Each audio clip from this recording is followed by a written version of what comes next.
And welcome. I just want to say thank you for participating tonight. It's critical that we get input from our stakeholder groups on the plan that we develop. And so I just appreciate that you took time out of your day to be with us. So I am the Assistant Superintendent of Educational Services, and I am presenting on the areas that fall under my realm of responsibilities. And this is the third presentation out of 4. Robin, if we can advance. I just want to make sure that we are on the same page about our LCAP goals. What you see in front of you are 4 goals. These are aligned to our district's Board of Education goals. And so the parallel and the connection is there between our plan and the work that we're actually doing and what the district prioritizes. So next slide. These are 8 state priorities. We go over this slide for every presentation so that you understand and the public understands what the state of California has delineated for us to focus on when it comes to the LCAP plan.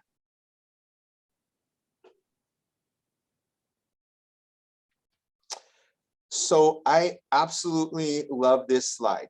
And the reason for that is because I think it becomes very, very clear when you look at the data, what students were focusing on when we put this plan together.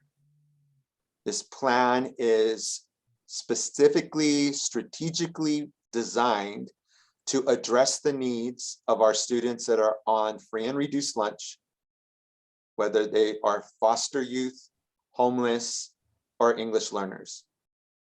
So you have 2 years of data on this slide, and it's broken down by area. So you can see elementary, middle school, and high school.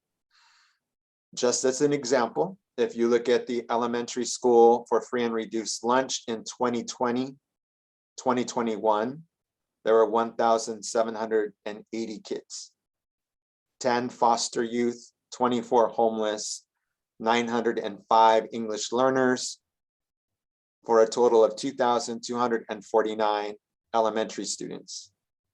In total, when you take all levels, we had 5,414 students in 2021.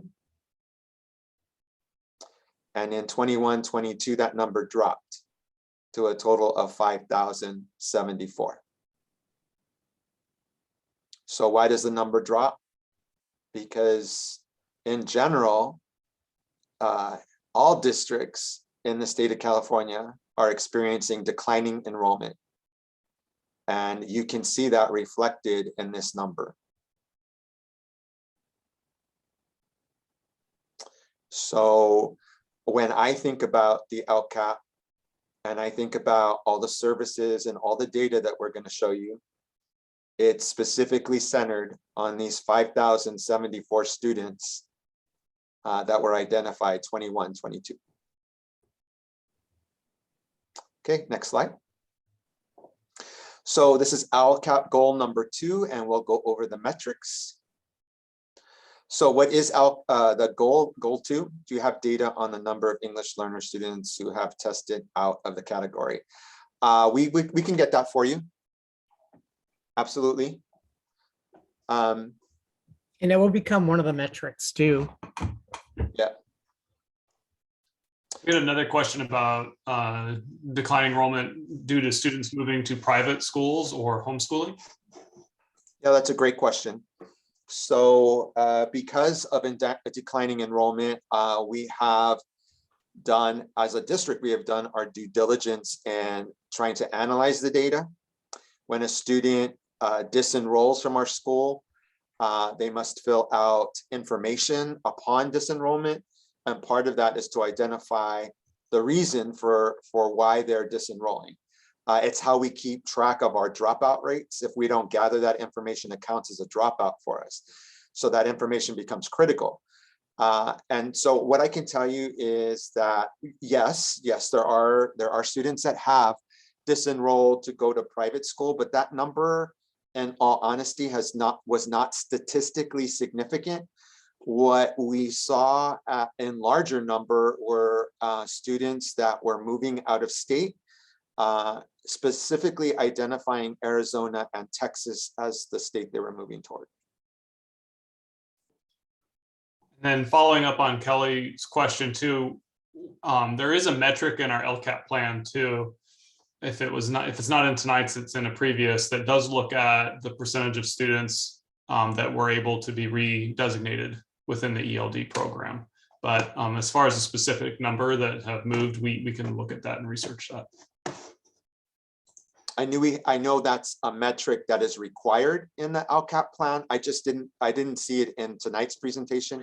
It was either in a previous one or the last one. So we'll make sure you get the data.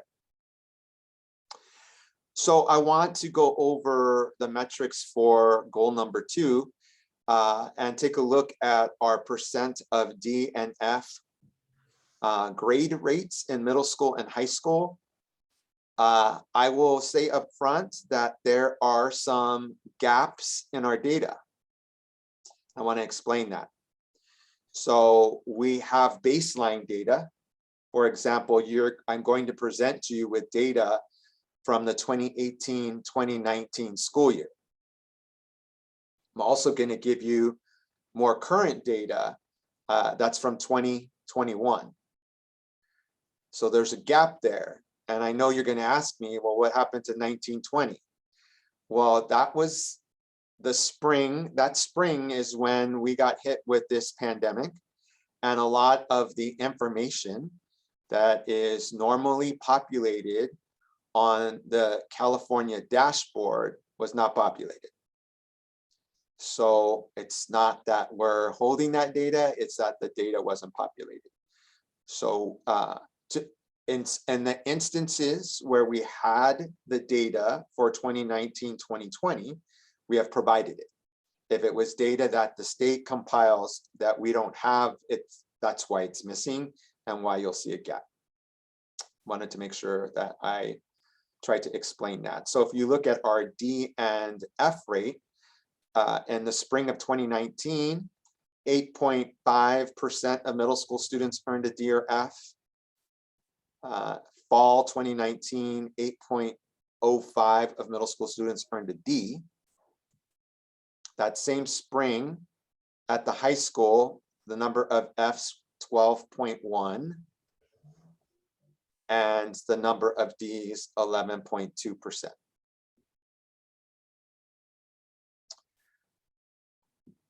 The data point, the most current data point I have for you would be 2021. And you could see that it dropped to 7.72. Middle school students earned a D or F.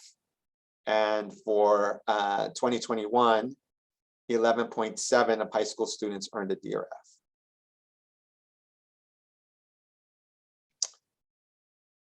A through G requirements, 2018-2019, 49.2%.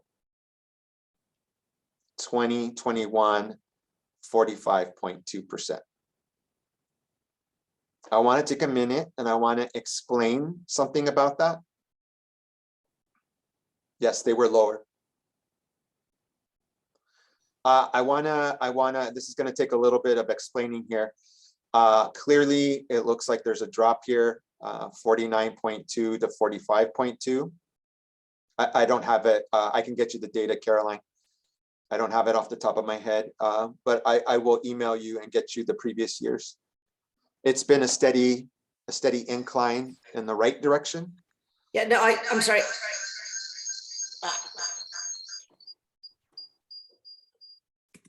I'm not asking for the specific data. How bad are these numbers? How bad are they? If they're bad, are they bad? Are they good? Yes. So let me explain.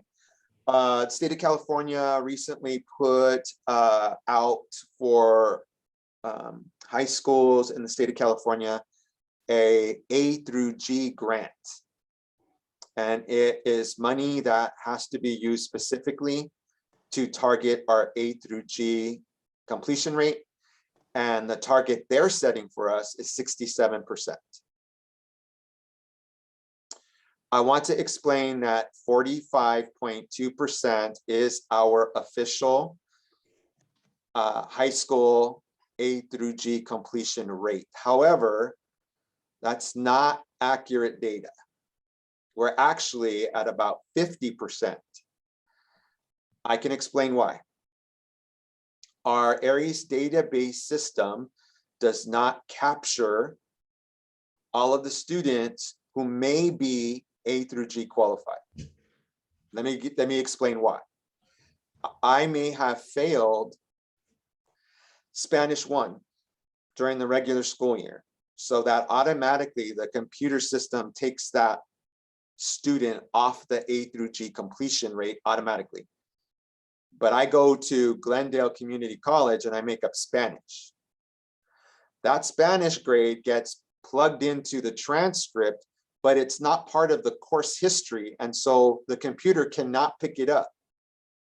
So that student actually is A through G completed, but it's not being picked up by the system.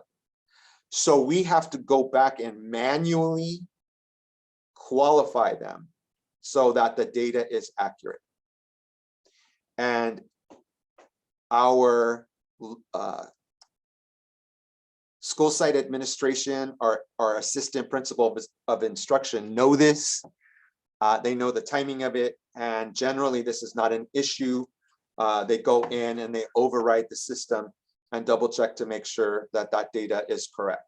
The reason why this went down is we had a transition. We got a new AP of instruction, and they didn't know that, and so it didn't get cleaned up. And by the time we found out, we wanted to clean up the data, but the state wouldn't allow us.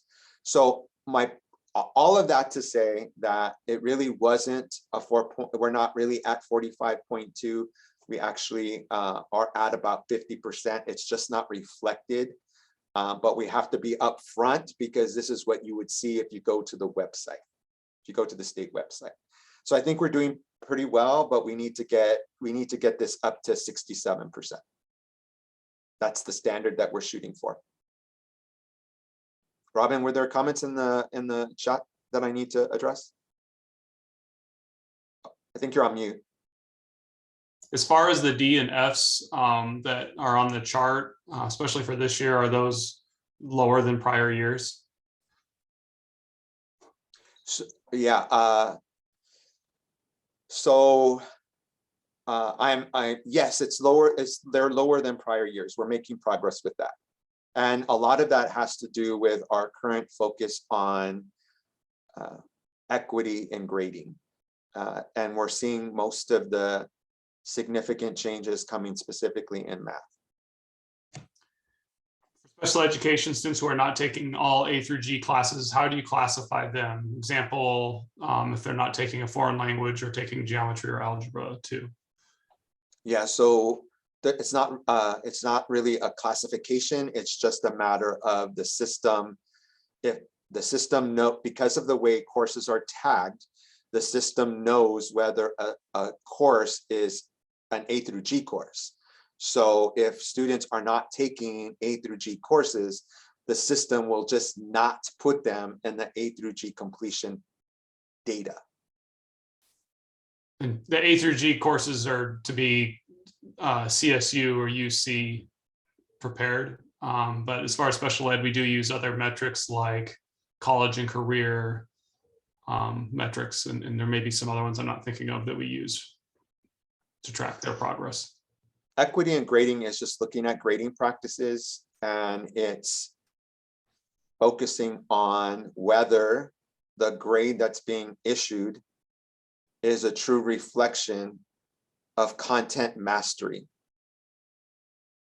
So it's really looking at what part of the grade is not about content mastery. For example, as a teacher, am I taking off too many points because it came in late?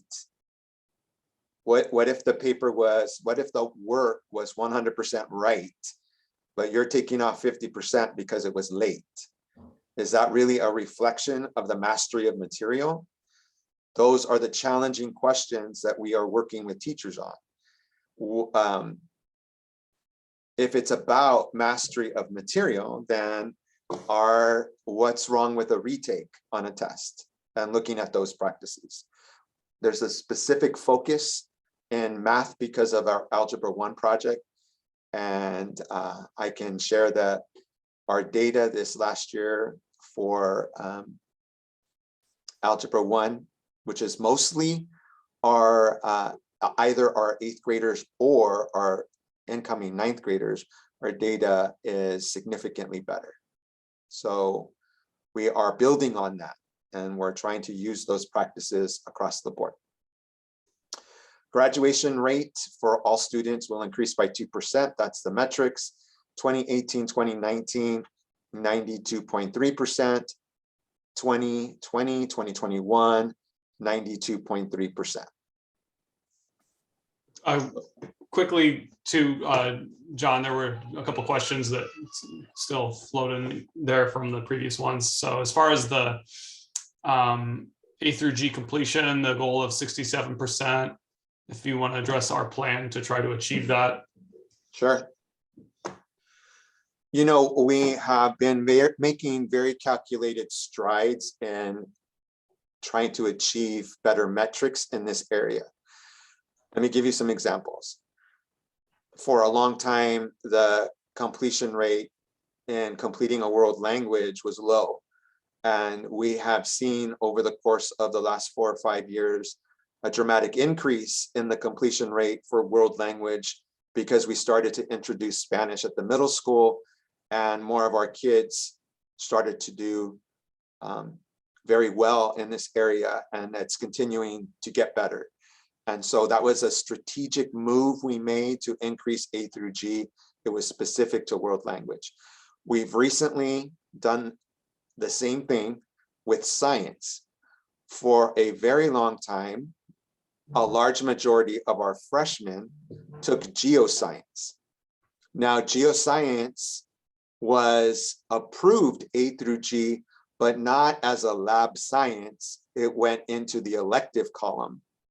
And so some of our kids were not meeting the science requirement because of the fact that that one science class was not counting towards science. It was counting towards an elective.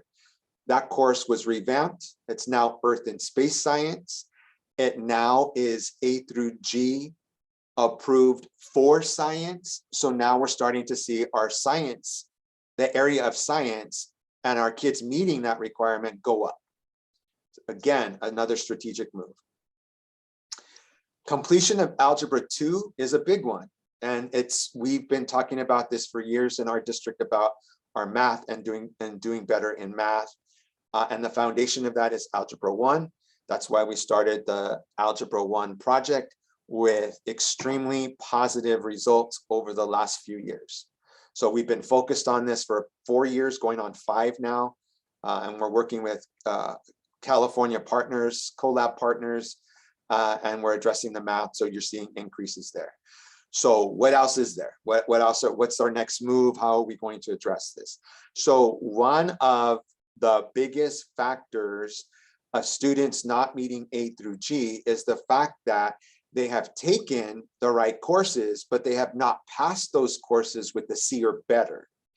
So the A through G courses that they're taking, they may have received a D. Now a D is very problematic.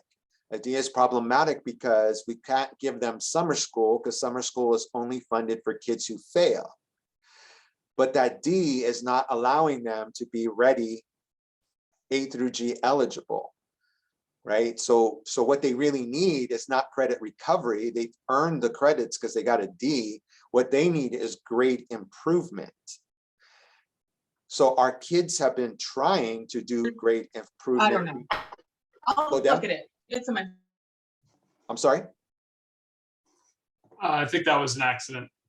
Okay, so kids are trying to do grade improvement through the adult school. That has not worked. There's a fee involved with that.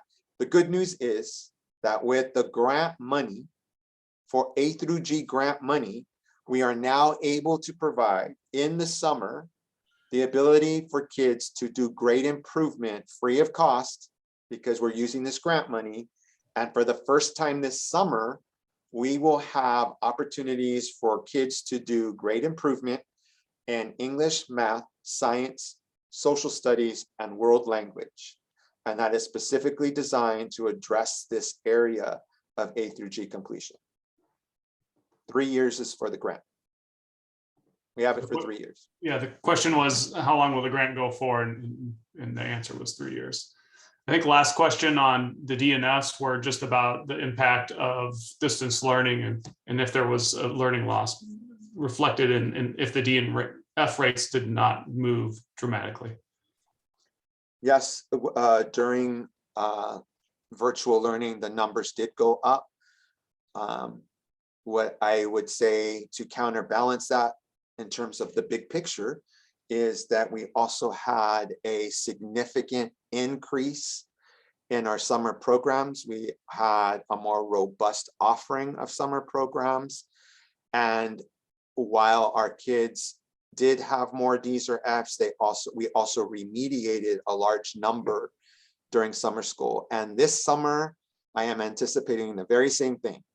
So we have quite dramatically increased our course offerings for the summer, and we're fully anticipating that we're going to still have the large numbers because some kids might have had multiple failing grades and they are still in our school system because they were 9th graders at the time. Now they're 10th graders, or they were 10th graders, now 11th graders. And so we still have kids that need to remediate. And I think that this year we'll be catching up with that.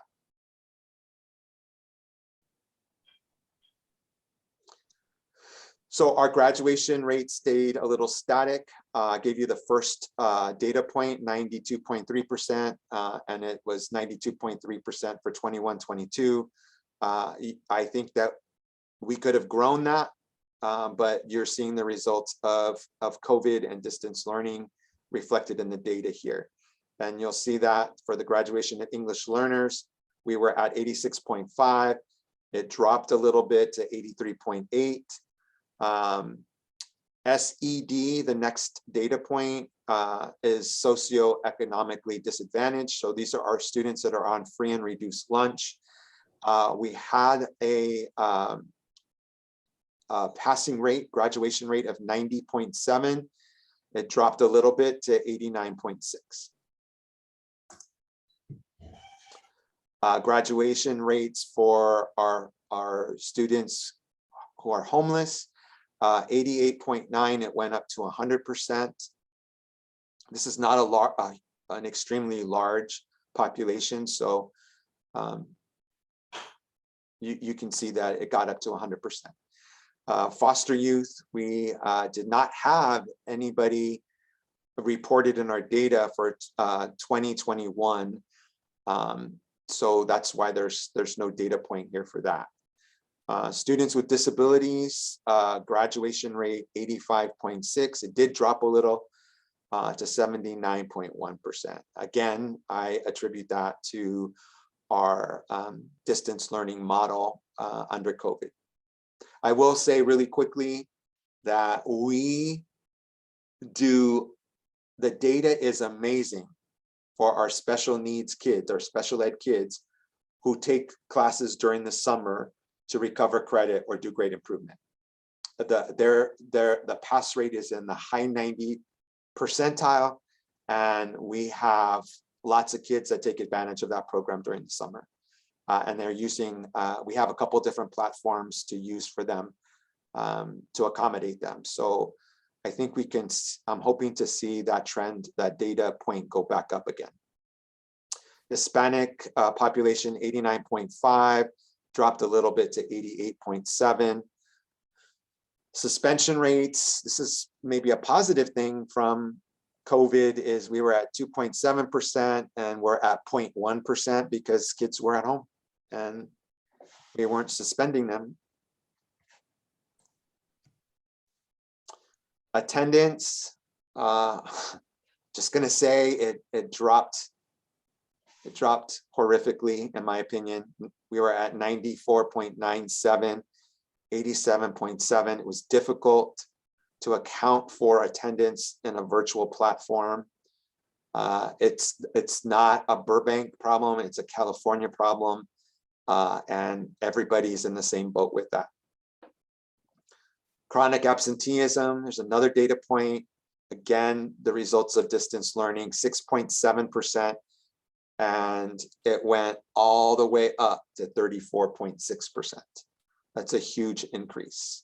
Again, districts are seeing that across the board. Dropout rate, 4-year adjusted cohort graduation rate. It says 4-year adjusted cohort graduation rate was reported as 91.6, and the cohort data is 92.2%. Middle school dropout rate, 1%, 2021, and 0%, 2020, 2021.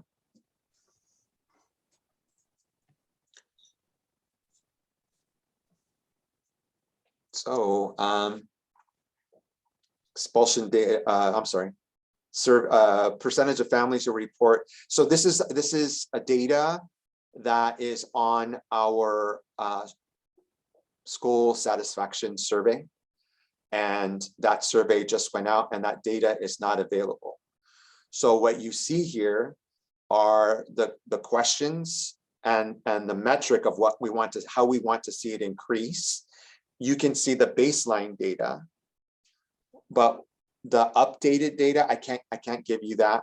That data is with Hanover Research, and they are disaggregating the data, and we will make that available as soon as we get that. And honestly, that happens every year. Here are action items for goal number 2. This is how we have used LCAP money to support this goal. So we have a total of 5 counselors being paid for this. These 5 counselors have a specific caseload, and that caseload is to work with and address the needs of our targeted subgroups, which, as we talked about, is our socioeconomically disadvantaged, our ELs, our foster youth, our homeless. So you can see what the dollar amount is for those expenditures, one at each of the comprehensive high schools and one at each of the 3 comprehensive middle schools.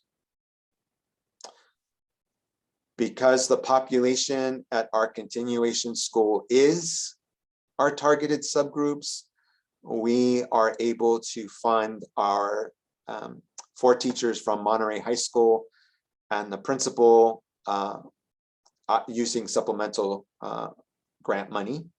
And you can see the cost of those. And it's the same situation with Community Day School. And we are funding 2 teachers and 4 instructional assistants.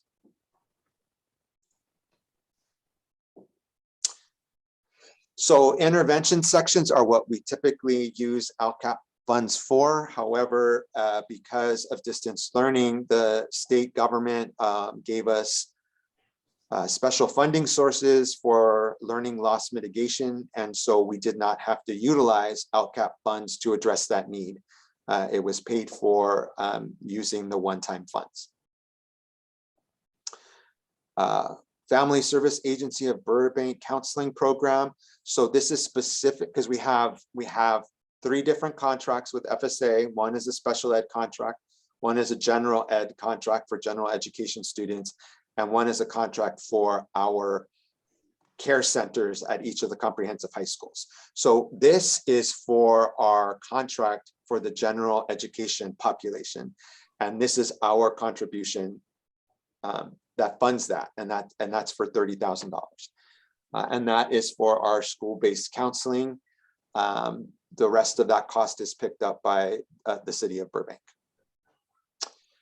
Secondary English learners initial credit summer school is something that we've always done, and their dollar amount is there. Secondary online credit recovery is also our summer school program, so there's a line item for that.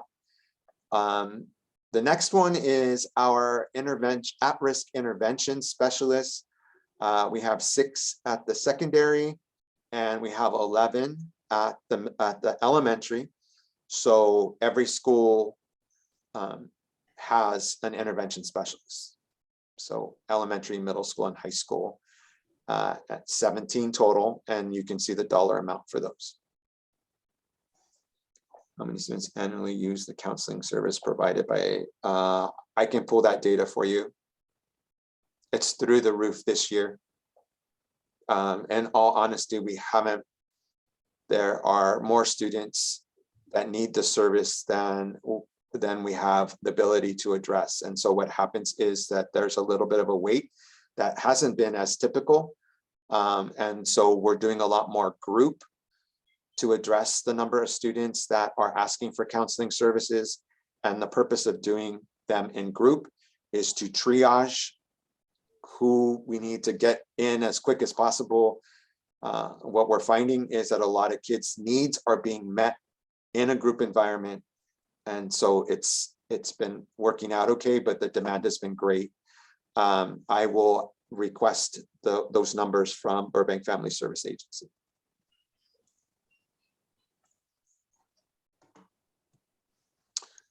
Homeless, foster, at-risk youth specialist. I think that this is one area where in this last year, we've had tremendous growth and outreach and a lot of attention given to this area, which the Board of Education has just asked for data on that. So we're taking a report to the board, but that's part of this plan. Enrollment planning recovery teacher on special assignment.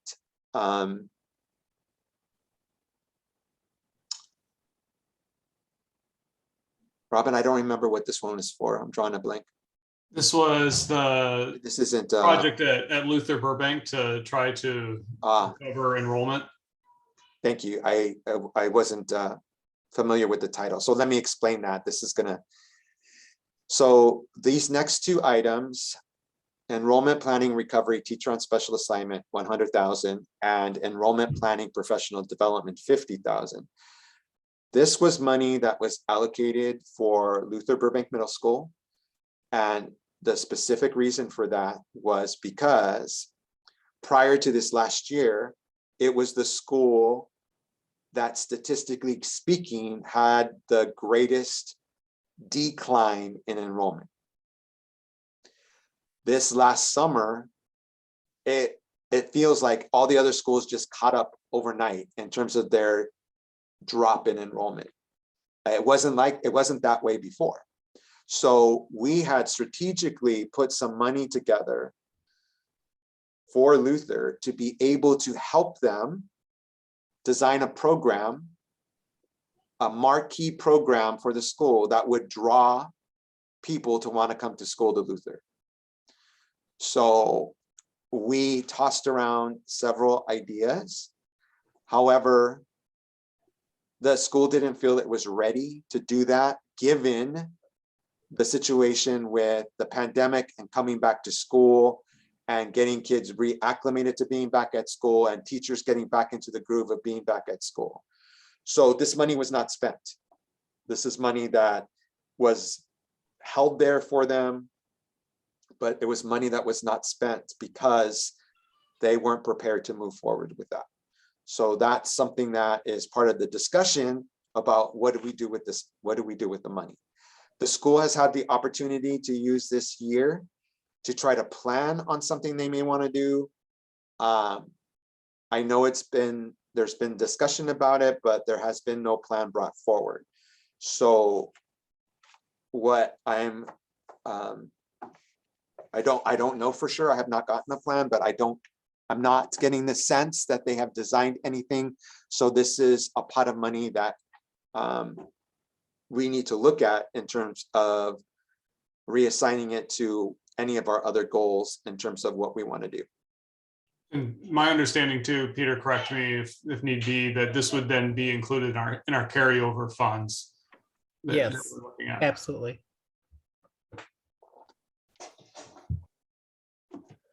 And then there's money set aside for our homeless students that may need transportation. This is our goal 3, metrics and actions. So this one's a lot smaller.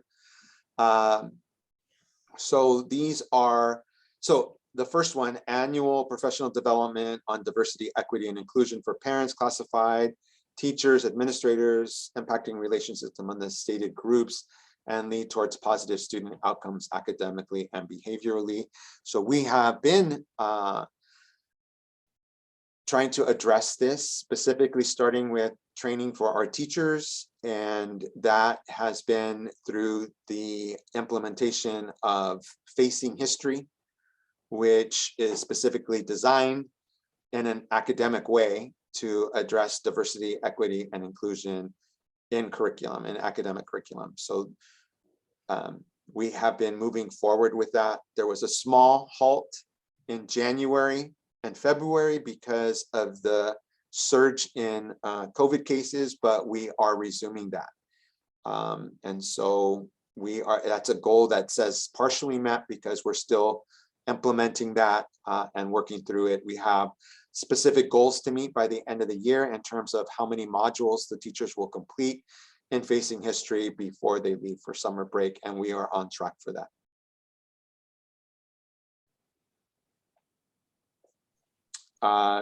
Our DEI consultant is working on the survey data. Surveys are to our different stakeholder groups, parents, staff, students.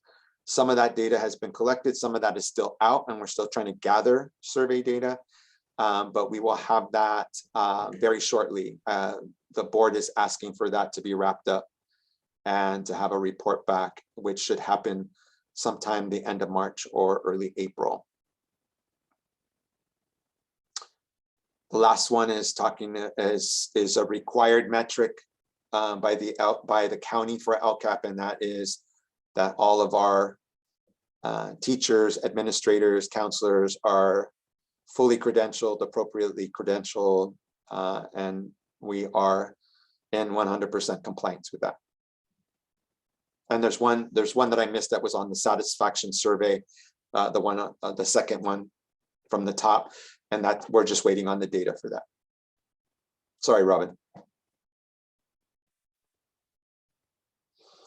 So here we can see that this is diversity, equity, and inclusion coordinator. We allocated 175. However, we've spent $90,000 on that, and so obviously we're spending the money, but we're probably not going to spend the whole $175,000 by the end of the year.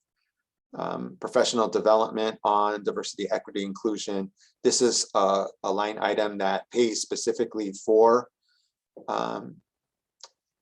the Facing History professional development that we're giving to our teachers. That's not the total cost, but that's a portion that's paid for out of LCAP. And certificated personnel administrative costs at the district level. That's base fund. That's not LCAP related, but we need to put that in there. And those are our staff salaries. That's why that number's so high.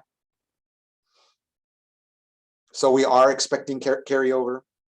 And so input on how the carryover is spent is important. There are parameters for supplemental carryover. Want to make sure that you understand that. We cannot delete or reword anything from last year. So whatever is a goal or whatever was an action item, whatever was funded, we can't just make it disappear. It's not allowed, the platform, the software won't even allow you to do that. District cannot go back in time and delete a goal. So we gotta move forward with what our plan has stipulated. Districts can add actions due to additional funds. You should add them as long as it supports a current goal, but we can't add a new goal. District can revise, but the district has to write that there is a revision to a budgeted item. We can do that. District cannot add new position as the funding is not ongoing.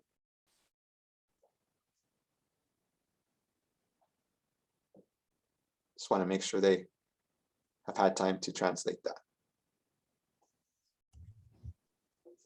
And then So- just to clarify, these next two slides are a repeat from our previous presentation, but we wanted to present the proposed actions from goal 1. Can the carryover be used to offer more grade improvement classes where it's free to parents? Yeah, we can look at that. We can look at that. Support for ELD classes in grades 6 through 12, focus on unfinished learning, increase passing rates, increase credit recovery, smaller classes, 5 to 1 target. Secondary summer school stipends. I'm going to be really honest.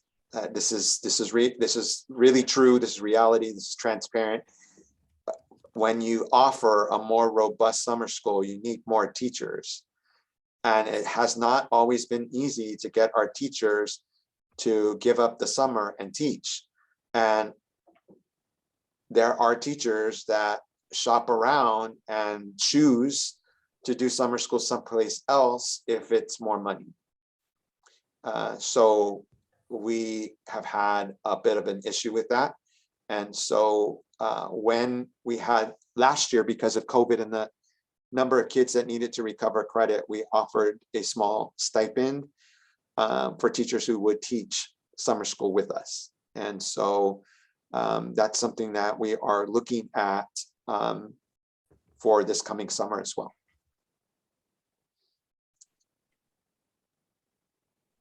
We do that too, emergency credential teachers.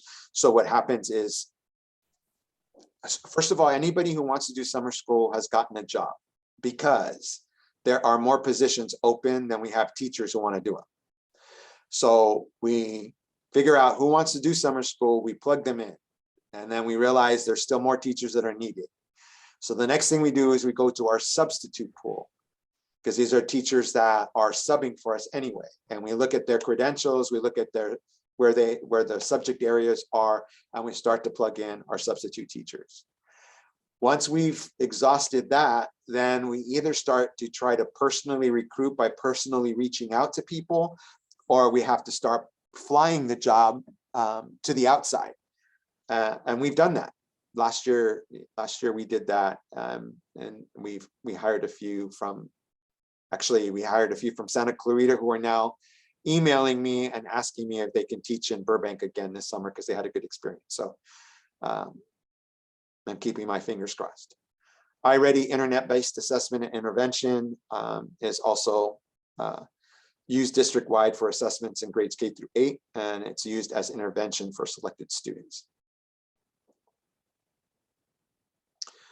Intervention costs, additional intervention allocation. So that's something we need to consider, just because the one-time funding for learning loss mitigation is not ongoing. So we still need to consider that as part of our LCAP plan, and that's why it remains there. Diversity, equity, inclusion, supplemental materials for schools, libraries, classrooms, and novels. We've done a lot here to provide a more robust offering of books that kids can check out from the library that are in line with our vision for diversity, equity, inclusion. So there's been a lot that's done there. Translation services, man, that's really an ongoing thing, and we need to stay focused on, so that our families that speak Spanish, Armenian are fully informed, and we are needing our translators to make sure that they are.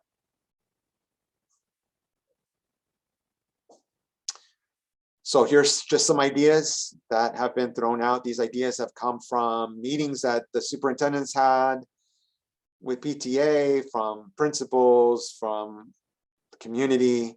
These are some ideas. You can definitely email myself, Robin, or Dr. Knappich, and we can add more, but these are what have come forward. After school tutoring, elementary music, new immigrant student support, summer school expansion, additional PD, FAFSA applications. So these are suggestions that come forward. We put them down because they came forward. I'm not sure that some of these, we'd have to work with the county to make sure that all of these are appropriate to fund with LCAP. I want to point out that FAFSA applications, that's a new state law that goes into effect for next year, that every single senior needs to be accounted for with either filling out the FAFSA application or filling out a release form that says they didn't want to do it. So every student has to be accounted for. My guess is that every student, the majority of our students, will be filling out the FAFSA form.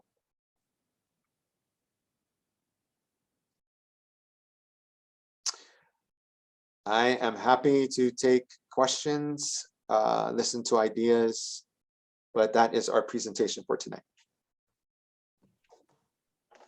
And as Dr. Paramo said, that should you have additional ideas over the next few weeks, please do email me. You can email Dr. Paramo, you can email Dr. Anders, you can email Sharon Casale, and this way we can go ahead and combine these ideas. And I know that in our LCAP presentation that's coming up the week after spring break, we're going to be adding the additional ideas that we receive onto this slide, so that you'll see that what we're capturing from the public.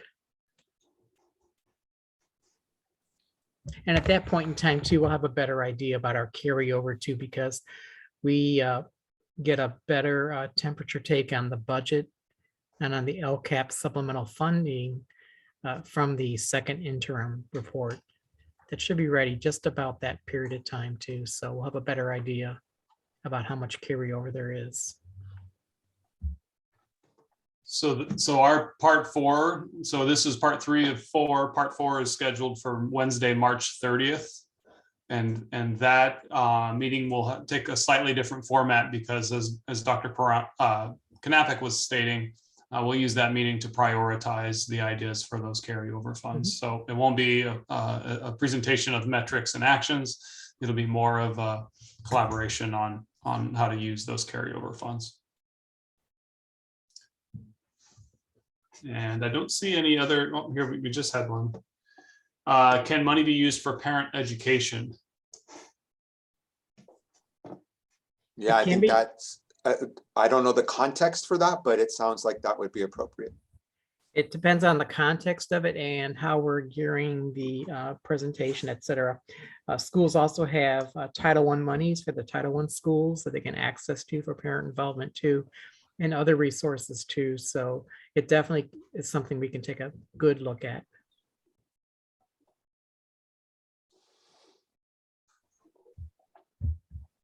I think that's all our questions for tonight, but please feel free to reach out at any point with questions, not just any suggestions for the carryover funds.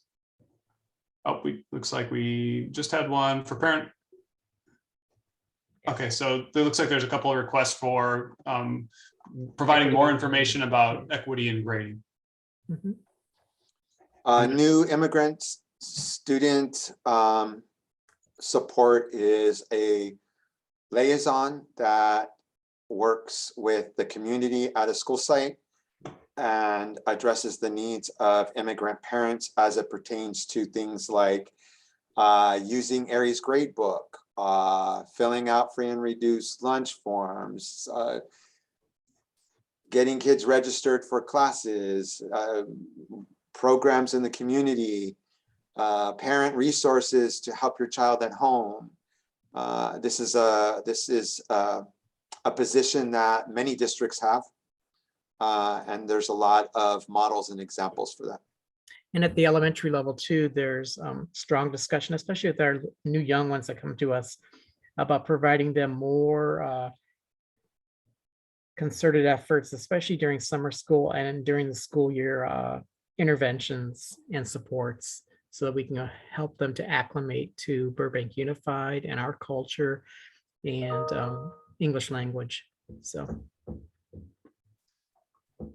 Everything LCAP is located on our Burbank LCAP page, including the links for the upcoming meetings, the PowerPoints and presentations from the previous meetings from this year, as well as from previous years and our current plan. So if there's anything else you're looking for, you may be able to find it there. And one other question: were programs for parents offered in other languages, referring to higher education post-graduation for their students? Yes.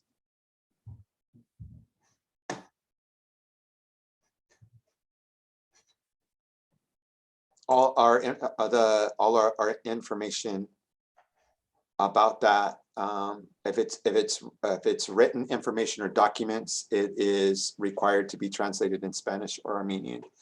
And we've had virtual meetings and one-on-one meetings, and when a translator is needed, then we provide the translator. The school site will call myself or Peter, and we will call the lovely ladies that are translating here today, and they will go out to the sites and meet with families and translate for a parent meeting, graduation, college preparation meeting with a family. seeing that we have no further questions in the chat, you can always go ahead and email us. And we want to go ahead and thank Dr. Prommel this evening for the presentation. We want to thank Nuria Lundberg and Anna Azumanian for our translation services this evening. We thank Robin Anders for coordinating all this and putting together our PowerPoint and providing all of our resources and metrics and pulling it all together. And then each one of you for participating tonight. It helps with the LCAP process and helping to guide us as we make decisions on LCAP supplemental funding. With that, thank you and have a good evening. Good night, guys. Thank you.